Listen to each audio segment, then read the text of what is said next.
എല്ലാവർക്കും നമ്മുടെ പുതിയ വീഡിയോയിലേക്ക് സ്വാഗതം. ഇന്നത്തെ നമ്മുടെ റെസിപ്പിയെ ബ്രെഡ് വെച്ചിട്ട് നമുക്ക് ചെയ്തിട്ടെടുക്കാൻ പറ്റിയ നല്ല കിട്ടിലും ടേസ്റ്റി ആയിട്ടുള്ള ഒരു ചിക്കൻ ലസാനിയയാണ്. സാധാരണ ഒരു ലസാനിയ ഷീറ്റൊക്കെ വെച്ചിട്ടാണ് റെഡിയാക്കിയിട്ട് എടുക്കുന്നത്. പക്ഷെ നമ്മൾ ഇന്നിവിടെ ഒരു ലസാനിയ ഷീറ്റൊന്നും ഇല്ലാതെ ബ്രെഡ് വെച്ചിട്ട് അതും ഓവനും ഒന്നും തന്നെ ഇല്ലാതെ നല്ല ഈസി ആയിട്ട് എല്ലാവർക്കും ചെയ്തെടുക്കാൻ പറ്റിയ ഒരു രീതിയിലാണ് കേട്ടോ കാണിക്കുന്നത്. അപ്പോൾ ഇന്നത്തെ ഈ ഒരു ഇഫ്താർ സ്പെഷ്യൽ ബ്രെഡ് വെച്ചിട്ടുള്ള ചിക്കൻ ലസാനിയ എങ്ങനെയാണ് തയ്യാറാക്കുന്നതെന്ന് നമുക്കൊന്ന് കണ്ടു നോക്കാം.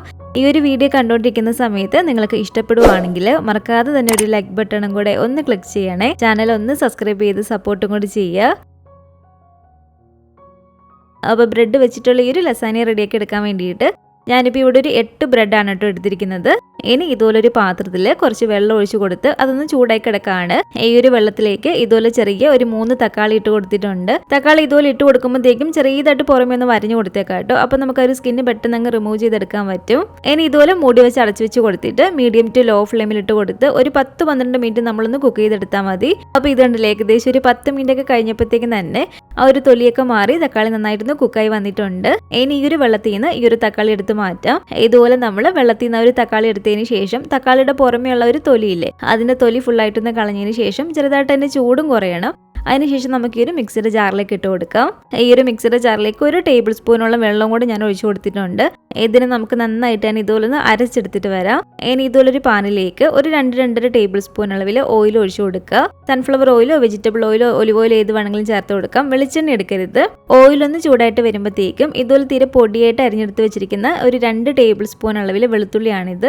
വെളുത്തുള്ളിയുടെ ഒരു പച്ച ചുവയൊന്ന് മാറി ഇതുപോലെ ചെറിയൊരു ഗോൾഡൻ കളറായിട്ട് വരുമ്പോഴത്തേക്കും ഒരു 1/4 കപ്പ് അളവിൽ ചെറിയതായിട്ട് കട്ട് ചെയ്തിട്ടെടുത്ത സവാളയും കൂടി ഇട്ട് കൊടുത്തിട്ട് അതുപോലെ തന്നെ നല്ല പോലെ തന്നെ ചെറിയൊരു ഗോൾഡൻ കളറായിട്ട് വരുന്ന വരെ ഒന്ന് ഇളക്കി കൊടുക്കുക. അപ്പോൾ ഇത് കണ്ടില്ല, സവാള ഇതുപോലെ നന്നായിട്ട് ഇളക്കി കൊടുത്ത് ചെറിയൊരു ഗോൾഡൻ കളറായിട്ട് വരുമ്പോഴത്തേക്കും ഇനി നമുക്കിതിലേക്ക് നമ്മളിപ്പോൾ അരച്ചെടുത്ത് വെച്ചിരിക്കുന്ന തക്കാളി മുഴുവനായിട്ട് ഒഴിച്ചു കൊടുക്കാം. എന്നിട്ട് ഒരു തക്കാളിയുടെ പേസ്റ്റും ചേർത്ത് കൊടുത്തിട്ട് ഒരു 1-2 മിനിറ്റോളം നമ്മളൊന്ന് ഇളക്കി കൊടുക്കണേ. അങ്ങനെ ഇളക്കിയതിന് ശേഷം ഞാൻ ഇതിലേക്ക് ഒരു 1.5 ടീസ്പൂൺ അളവിൽ കാശ്മീരി മുളക് പൊടി ഇട്ട് കൊടുക്കുകയാണ്.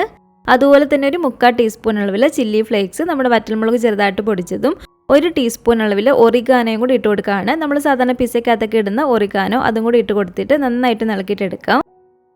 ഇനി ഇതിലേക്ക് നമ്മൾ ഉപ്പ് ചേർത്ത് കൊടുത്തിട്ടില്ല. ആവശ്യത്തിനുള്ള ഉപ്പും കൂടി ഇപ്പോൾ ഇട്ട് കൊടുക്കാം. എന്നിട്ട് നന്നായിട്ട് ഇളക്കി കൊടുക്കുക. ഇതിലേക്ക് ഒരു നുള്ളു മാത്രം പഞ്ചസാരയും കൂടി ഇട്ട് കൊടുക്കുകയാണ് കേട്ടോ. ഇതുപോലെ നന്നായിട്ട് ഇളക്കി കൊടുത്ത് നമ്മൾ ഇതിലേക്ക് ചേർത്ത് കൊടുത്തിരിക്കുന്ന ഒരു തക്കാളിയുടെ ഒരു പേസ്റ്റ് ഇല്ലേ, അതിൻ്റെ ഒരു പച്ച ചുവയൊന്ന് മാറി വരുന്നതിന് വരെ ഇളക്കി കൊടുക്കണം. ആ ഒരു പച്ച ചെവിയൊക്കെ മാറി വരുമ്പോഴത്തേക്കും ഇത് കണ്ടില്ല, ഇതുപോലെ നന്നായിട്ട് അതൊന്ന് ഓയിൽ തെളിഞ്ഞു വരും. അതാണ് കേട്ടോ അതിൻ്റെ ഒരു കറക്റ്റ് പരുവം. അപ്പം ഈ ഒരു ലസാനിയയ്ക്ക് ആവശ്യമായിട്ടുള്ള റെഡ് സോസ് ഇവിടെ റെഡി ആയിട്ടുണ്ട്.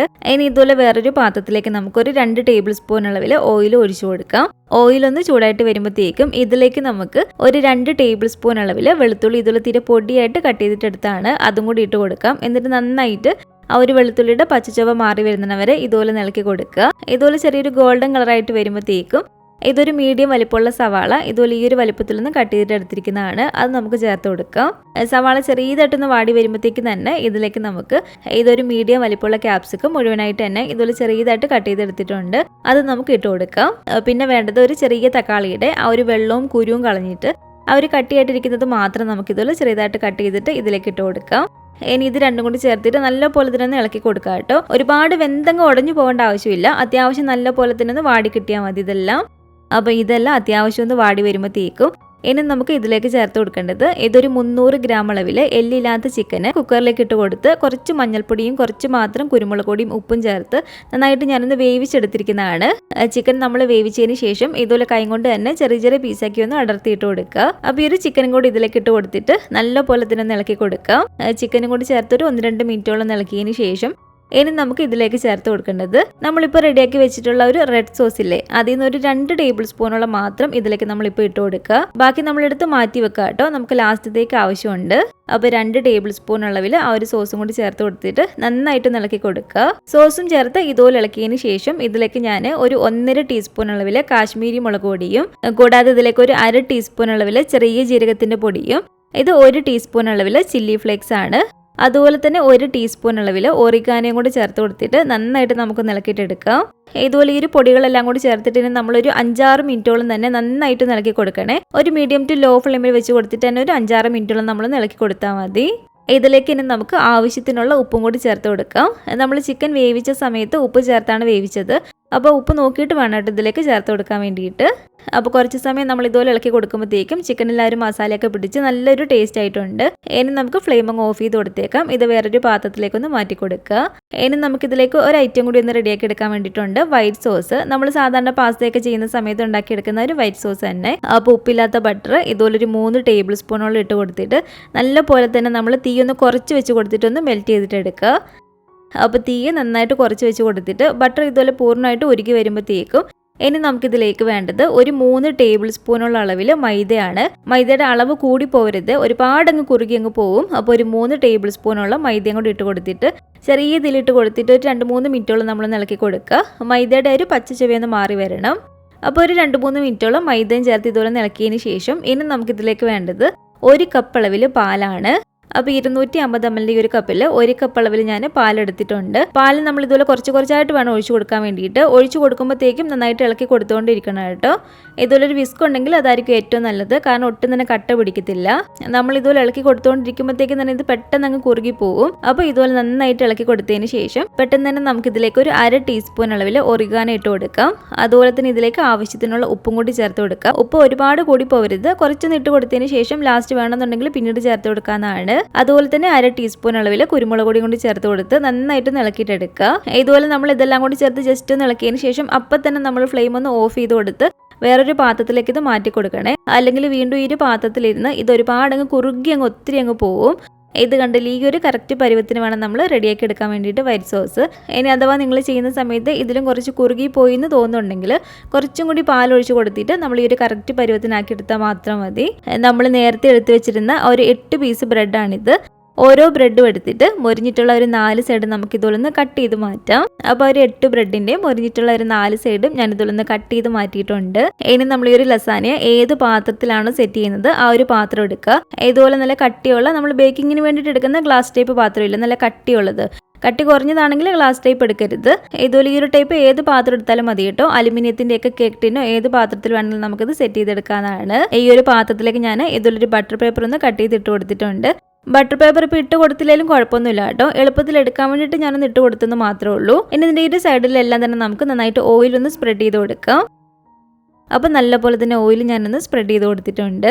ഇനി ഇതിലേക്ക് നമ്മൾ എടുത്ത് വെച്ചിരിക്കുന്ന 8 പീസ് ബ്രെഡിൽ 4 പീസ് ബ്രെഡ് എടുത്തിട്ട് ഇതുപോലെ നിരത്തി ഒന്ന് വെച്ച് കൊടുക്കുക. ഇനി ഈ ഒരു ബ്രെഡിൻ്റെ മുകളിലേക്ക് നമ്മൾ റെഡിയാക്കി വെച്ചിട്ടുള്ള ഒരു റെഡ് സോസ് ഇല്ലേ, അതിൽ പകുതി ഇപ്പോൾ ഇതിലേക്കൊന്ന് സ്പ്രെഡ് ചെയ്ത് കൊടുക്കുക കേട്ടോ. അപ്പോൾ ഒരു പകുതിയോളൊന്ന് സ്പ്രെഡ് ചെയ്ത് കൊടുത്തതിന് ശേഷം ഇനി ഇതിൻ്റെ മുകളിലായിട്ട് നമുക്ക് സ്പ്രെഡ് ചെയ്യേണ്ടത് ഇതുപോലെ ഒരു വൈറ്റ് സോസാണ്. അപ്പോൾ വൈറ്റ് സോസും ഇതുപോലെ പകുതിയോളം ഞാനൊന്ന് സ്പ്രെഡ് ചെയ്ത് കൊടുത്തിട്ടുണ്ട്. ഇനി ഇതിൻ്റെ മുകളിലേക്കാണ് നമ്മളിപ്പോൾ റെഡിയാക്കി വെച്ചിട്ടുള്ള ഒരു ചിക്കൻ്റെ ഫില്ലിംഗ് ഇല്ലേ, ആ ഒരു ഫില്ലിംഗ് ഇതിലേക്ക് ഇട്ട് കൊടുക്കാം. നമ്മൾ റെഡിയാക്കി വെച്ചിട്ടുള്ള ഒരു ചിക്കൻ്റെ ഫില്ലിംഗിൽ ഏകദേശം ഒരു 80% തന്നെ ഇട്ട് കൊടുത്തേക്കാം കേട്ടോ. ലാസ്റ്റത്തേക്ക് നമുക്ക് വളരെ കുറച്ച് മാത്രം ഒന്ന് മുകളിലൊന്ന് സ്പ്രെഡ് ചെയ്ത് കൊടുക്കാൻ മാത്രം മതി. ഇത് കണ്ടില്ല, ഇത്രത്തോളം നമ്മളൊന്ന് ബാക്കി വെച്ചാൽ മതി ലാസ്റ്റത്തേക്ക് ഇട്ട് കൊടുക്കാൻ വേണ്ടിയിട്ട്, ഒരുപാട് വേണ്ട. ഇനി നമുക്ക് ഇതിലേക്ക് വേണ്ടത് ഇതുപോലെ മൊസറല്ല ചീസാണ്. ഞാനിപ്പോൾ ഇവിടെ ഒരു 200 ഗ്രാം മൊസറല്ല ചീസാണ് കേട്ടോ എടുത്തിരിക്കുന്നത്. അപ്പോൾ ഒരു ചീസിൻ്റെ പകുതിയോളം നമുക്ക് ഇതുപോലെ സ്പ്രെഡ് ചെയ്ത് കൊടുക്കാം. ഇനി ഇതിൻ്റെ മുകളിലേക്ക് നമുക്ക് ബാക്കിയുള്ള ഒരു 4 ബ്രെഡില്ലേ, ആ ഒരു 4 ബ്രെഡ് ഇതുപോലെ നിരത്തി വെച്ച് കൊടുക്കാം. ഇനി ഈ ഒരു ബ്രെഡിൻ്റെ മുകളിലേക്ക് നമ്മളിപ്പോൾ ചെയ്ത പോലെ തന്നെ ബാക്കിയുള്ള ഒരു റെഡ് സോസ് ഫുള്ളായിട്ടൊന്ന് സ്പ്രെഡ് ചെയ്ത് കൊടുക്കുക. ശേഷം അതിൻ്റെ മുകളിലേക്ക് ബാക്കിയുള്ള ഒരു വൈറ്റ് സോസ് ഫുള്ളായിട്ട് ഇതുപോലെ നമുക്കൊന്ന് സ്പ്രെഡ് ചെയ്ത് കൊടുക്കാം. ചിക്കൻ്റെ ഒരു ഫില്ലിംഗ് ബാക്കിയുള്ളത് നമ്മൾ ഏറ്റവും മുകളിൽ ഇട്ട് കൊടുത്താൽ മതി. ഇതിലേക്ക് നമുക്ക് ബാക്കിയുള്ള ഒരു മൊസറല്ല ചീസില്ലേ, ആ ഒരു ചീസ് ഫുള്ളായിട്ട് ഇതുപോലെ ഒന്ന് സ്പ്രെഡ് ചെയ്ത് കൊടുക്കുക. അപ്പോൾ ഒരു മൊസറല്ല ചീസും ഇതുപോലെ ഫുള്ളായിട്ട് ഞാനൊന്ന് സ്പ്രെഡ് ചെയ്ത് കൊടുത്തിട്ടുണ്ട്. ഇനിയാണ് നമുക്കിതിലേക്ക് നമ്മൾ ബാക്കി എടുത്ത് വെച്ചിരിക്കുന്ന ഒരു ചിക്കൻ്റെ കുറച്ചൊരു ഫില്ലിംഗ് ഇല്ലേ, അത് ഇതുപോലെ ചെറിയതായിട്ടൊന്ന് സ്പ്രെഡ് ചെയ്ത് കൊടുത്താൽ മതി കേട്ടോ. അവിടെ ഇവിടെയൊക്കെ ആയിട്ട് കാണുമ്പോൾ ഒരു ഭംഗിക്ക് വേണ്ടിയിട്ട് മാത്രം ഇതുപോലെ 2-3 മിനിറ്റ് ലീവ്സ് ഞാൻ ഇതുപോലെ ഒന്ന് വെച്ച് കൊടുക്കുന്നുണ്ട്. അതുപോലെ തന്നെ ഇതിൻ്റെ മുകളിലേക്ക് വേണമെങ്കിൽ കുറച്ച് ചില്ലി ഫ്ലേക്സ് ഇതുപോലെ ഒന്ന് വെതറിയിട്ട് കൊടുക്കാം. കുറച്ച് ഒറിഗാനോയും കൂടെ വേണമെങ്കിൽ ഒന്ന് വെതറിയിട്ട് കൊടുക്കാവുന്നതാണ്. അപ്പോൾ ഇതിവിടെ ഞാനൊന്ന് സെറ്റ് ചെയ്തെടുത്തിട്ടുണ്ട്. ഇനി നമുക്കിതൊന്ന് ബേക്ക് ചെയ്തെടുത്താൽ മാത്രം മതി. ഞാനിപ്പോൾ ഇത് ഓവനിൽ വെച്ചിട്ടല്ല കേട്ടോ ബേക്ക് ചെയ്യുന്നത്. നിങ്ങൾക്ക് ഇത് ഓവനിൽ വെച്ചിട്ട് വേണമെങ്കിലും ബേക്ക് ചെയ്തെടുക്കാവുന്നതാണ്. ഓവനിലല്ലാതെ നമ്മൾ ഇതുപോലെ ബേക്ക് ചെയ്യാൻ വേണ്ടിയിട്ട് ഇതുപോലെ ഒരു അടി കട്ടിയുള്ളൊരു പാത്രം എടുക്കുക കേട്ടോ. ഞാനിപ്പോൾ ഇവിടെ ഒരു നോൺ സ്റ്റിക്കിൻ്റെ പാത്രമാണ് എടുത്തിരിക്കുന്നത്. നമ്മൾ കേക്കൊക്കെ ബേക്ക് ചെയ്യാൻ വേണ്ടിയിട്ട് അലുമിനിയത്തിന് ചെറിയ ചെമ്പ് എടുക്കത്തില്ലേ, ആ ഒരു പാത്രം എടുത്താലും മതി. ഈ ഒരു പാത്രത്തിൽ ഞാൻ ഒരു സ്റ്റാൻഡും ഇറക്കി വെച്ച് കൊടുത്തിട്ടുണ്ട്. ഇതുപോലെ മൂടി വെച്ച് അടച്ചു വെച്ച് കൊടുത്ത് ഒരു 5-8 മിനിറ്റോളം ഞാൻ പ്രീ ഹീറ്റ് ചെയ്തെടുത്തിരിക്കുന്ന പാത്രമാണ് കേട്ടോ ഇത്. നമ്മളൊരു 5-8 മിനിറ്റോളം മീഡിയം ടു ലോ ഫ്ലെയിമിൽ ഇട്ട് കൊടുത്ത് നല്ലപോലെ തന്നെ ഇതൊന്ന് പ്രീ ഹീറ്റ് ചെയ്തെടുക്കണേ. അതിനുശേഷം മാത്രം ഇതിലേക്ക് ഇത് ഇറക്കി വെച്ച് കൊടുക്കാവുള്ളൂ. അപ്പോൾ പ്രീ ഹീറ്റ് ചെയ്തെടുത്തിരിക്കുന്ന ഒരു പാത്രത്തിലേക്ക് ഇനി നമുക്കിത് ഇറക്കി വെച്ച് കൊടുക്കാം. ഇതുപോലെ ഗ്ലാസ് ടൈപ്പ് അടുപ്പാണെങ്കിൽ ഇതുപോലെ ചെറിയ ഹോൾ ഉണ്ടെങ്കിൽ നമ്മളൊരു അലുമിനിയം ഫോയിൽ എന്തെങ്കിലും വെച്ചൊന്ന് കവർ ചെയ്ത് കൊടുക്കണം. ആവി ഒട്ടും തന്നെ പുറത്തേക്ക് പോകാതിരിക്കാൻ വേണ്ടിയിട്ടാണ്. ഒരുപാട് അങ്ങ് തീ കുറയ്ക്കണ്ട, എന്നാൽ ഒരുപാട് തീ കൂടിയും പോരുത്. മീഡിയം ടു ലോ ഫ്ലെയിമിലിട്ട് കൊടുത്തിട്ട് ഏകദേശം ഒരു 20 മിനിറ്റ് ഒക്കെ ആകുമ്പോഴത്തേക്കും തന്നെ ആ ഒരു ചീസൊക്കെ നന്നായിട്ട് മെൽറ്റായി നല്ല അടിപൊളിയായിട്ട് തന്നെ നമുക്ക് കിട്ടും. ഇതിപ്പോൾ ഇവിടെ ഒരു 10 മിനിറ്റ് കഴിഞ്ഞിട്ടുണ്ട് കേട്ടോ. ഒരു 10 മിനിറ്റ് കഴിയുമ്പോഴത്തേക്കും ഇതുപോലെ ഈ ഒരു മൂടി ഒന്ന് ചെറുതായിട്ട് തുറന്നിട്ട് അതിലേക്ക് വെള്ളം വീഴരുത്. അതിൻ്റെ ഒരു സൈഡിലായിട്ട് 1 ടേബിൾ സ്പൂണോളം നമുക്ക് വെള്ളം ഒഴിച്ചു കൊടുക്കാം. ആവി വരുമ്പോഴത്തേക്കും നമ്മൾ ഓവനിലൊക്കെ വെക്കുന്ന പോലെ തന്നെ കുറച്ചും കൂടി നല്ലതായിട്ട് ഇതുപോലെ നമ്മൾ ചെയ്യുമ്പോഴത്തേക്കും ചീസ് നമുക്ക് നന്നായിട്ട് മെൽറ്റായി കിട്ടും. അപ്പോൾ ഇതിവിടെ കറക്റ്റ് ഒരു 20 മിനിറ്റ് ആയിട്ടുണ്ട് കേട്ടോ. മീഡിയം ടു ലോ ഫ്ലെയിമിലാണ് ഞാൻ വെച്ച് കൊടുത്തിരുന്നത്. ഒരു 20 മിനിറ്റിന് ശേഷം നമുക്ക് ഇതുപോലെ ഒന്ന് തുറന്ന് നോക്കാം. അപ്പം ഇതിവിടെ റെഡി ആയിട്ടുണ്ട്. ഇതിനെ നമുക്ക് ഈ ഒരു പാത്രത്തിൽ നിന്ന് വെളിയിലേക്ക് എടുക്കാം. അപ്പോൾ നല്ല കിട്ടിയിലും ടേസ്റ്റി ആയിട്ടുള്ള ബ്രെഡ് വെച്ചിട്ടുള്ള ഈ ഒരു ചിക്കൻ ലസാന ഇവിടെ റെഡി ആയിട്ടുണ്ട്. ഇതുപോലെ നമ്മൾ ഒരു ചീസൊക്കെ വെച്ചിട്ടുള്ള ഒരു ഐറ്റംസ് ആ ഒരു ചൂടോട് കൂടിയിട്ട് തന്നെ കഴിക്കുമ്പോൾ അതിൻ്റെ ഒരു കറക്റ്റ് ടേസ്റ്റ് നമുക്ക് അറിഞ്ഞ് കഴിക്കാൻ പറ്റത്തുള്ളൂ. അപ്പോൾ നിങ്ങൾ സെർവ് ചെയ്യുന്ന സമയത്ത് നല്ലൊരു ചൂടോട് കൂടിയിട്ട് തന്നെ ഇതുപോലെ ഒന്ന് കട്ട് ചെയ്തിട്ട് സെർവ് ചെയ്യുക. ഇത് കണ്ടില്ല, ഒരു ലസാന ഷീറ്റൊന്നും ഇല്ലെങ്കിലും ബ്രെഡ് വെച്ചിട്ട് ആ ഒരു ടേസ്റ്റിൽ തന്നെ നമുക്ക് നല്ല സൂപ്പറായിട്ട് ഇതുപോലെ ചിക്കൻ ലസാന ചെയ്തിട്ടെടുക്കാൻ പറ്റും. അപ്പോൾ ബ്രെഡ് വെച്ചിട്ട് നിങ്ങൾ ഈ ഒരു ചിക്കൻ ലസാന ചെയ്ത് നോക്കിയിട്ടില്ലെങ്കിൽ ഒരിക്കലെങ്കിലും ഒന്ന് ഉണ്ടാക്കി നോക്കണം കേട്ടോ. തീർച്ചയായിട്ടും നിങ്ങൾക്ക് ഇഷ്ടപ്പെടും. ഉണ്ടാക്കി നോക്കിയിട്ട് നിങ്ങളുടെ അഭിപ്രായങ്ങളൊക്കെ മറക്കാതെ തന്നെ നമ്മുടെ കമൻറ്റ് ബോക്സിൽ വന്നറിയിക്കുക. അതുപോലെ തന്നെ ഈ ഒരു വീഡിയോ ഇഷ്ടപ്പെട്ടെങ്കിൽ മറക്കാതെ തന്നെ ഒരു ലൈക്ക് ബട്ടണും കൂടെ ഒന്ന് ക്ലിക്ക് ചെയ്യണേ. നിങ്ങളുടെ ഫാമിലിയും ഫ്രണ്ട്സും ഒക്കെ ആയിട്ട് ഈ ഒരു വീഡിയോ ഒന്ന് ഷെയർ ചെയ്ത് കൊടുക്കുക. പുതിയതായിട്ട് ഈ ഒരു ചാനൽ ആരെങ്കിലും കാണുന്നുണ്ടെങ്കിലും ഇതുവരെയായിട്ട് നമ്മുടെ ചാനൽ സബ്സ്ക്രൈബ് ചെയ്തിട്ടില്ലെങ്കിലും താഴെ കാണുന്ന റെഡ് സബ്സ്ക്രൈബ് ബട്ടണും കൂടെ ഒന്ന് പ്രസ് ചെയ്ത് സപ്പോർട്ട് ചെയ്യണേ. കൂട്ടത്തിൽ കാണുന്ന ബെൽ ഐക്കണും കൂടെ ഒന്ന് ക്ലിക്ക് ചെയ്ത് അതിൽ ഓൾ എന്ന ഒരു ഓപ്ഷൻ തന്നെ കൊടുക്കുകയാണെങ്കിൽ ഞാൻ പുതിയ റെസിപ്പികളൊക്കെ ഇടുന്ന സമയത്ത് നിങ്ങൾക്ക് അതിൻ്റെ നോട്ടിഫിക്കേഷൻ കിട്ടുന്നതായിരിക്കും. ഇൻഷാ അല്ലാഹ് വീണ്ടും നമുക്ക് ഇതുപോലെ നല്ലൊരു റെസിപ്പി ആയിട്ട് കാണാം.